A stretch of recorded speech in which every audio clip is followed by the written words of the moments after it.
Friends, let us focus on this very important question.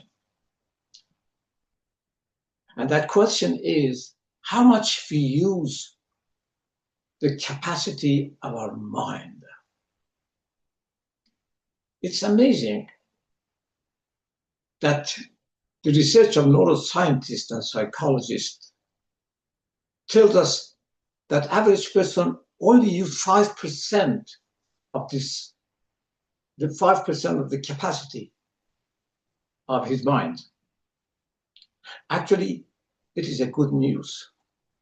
That means if you use fully the capacity of your mind, you can accomplish many, many times more.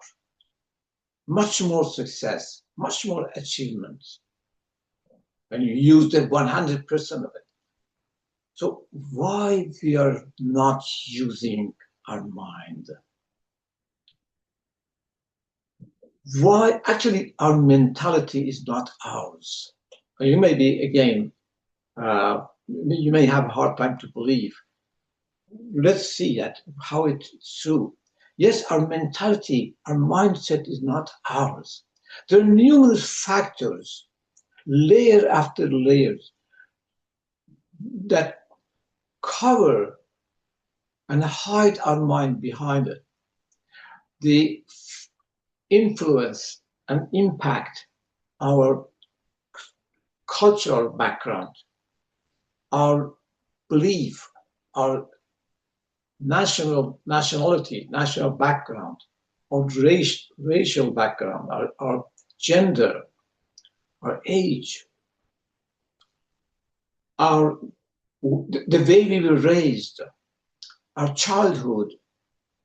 They're there in our mind, and they shape our mind in the absence of thinking. And when it comes to some issue case, what we should act or talk, we use them unconsciously. But what comes out of our mind or in appearance from our action or our talk is not really coming from our mind. It's not ours. It's not the voice inside you. So the mind will remain inactive. And that's very unfortunate, because that is you. We are not our body. Body is just a machine. What makes us human is our mind. But it is just a faculty, and we don't use it. We don't use it fully. So these are the layers that should be ripped off and thrown away. And we listen to ourselves. That simply means we unfold this capacity. Capacity is not doing anything, but we unfold it. We make it practical, not just a faculty. That's why nature's worked out. Nature works this way. Imagine the seed of something we plant. Suppose a rose tree, the seed of that rose is just dead, inanimate, but it needs to be unfolded, and it does. And it becomes a rose when it's fully revealed or unfolded. And that's what happens to our mind. When we think without the influence of other factors, purely our own thinking, as we are, in fact, by nature here to create something, to add something that will accomplish. And that also makes the life meaningful, purposeful. The purpose is just to be more human, to be more conscious. But how we can get to that point when we follow others?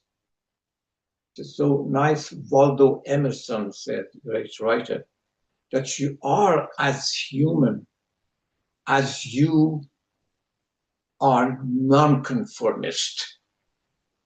That means you do not follow, you do not copy, you do not go for what majority do. You may say, well, all of us will say, well, I never copy anything, but we don't notice that one. We don't think deeper. Another problem is that our today's culture, that is loving people to not to think and go superficially. Superficial means that leaving completely or neglecting the mind there, and you just go by surface. That's what type of culture we have.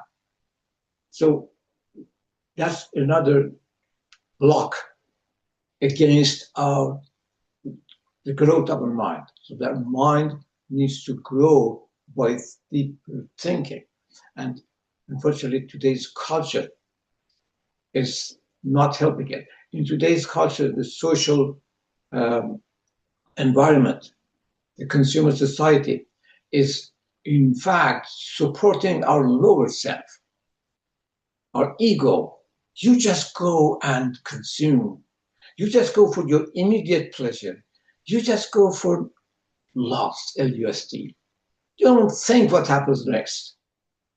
And that means a block against our mind, block against our growth, block against being more human, block against the process, the endless process of growing and getting bigger, more and higher conscious.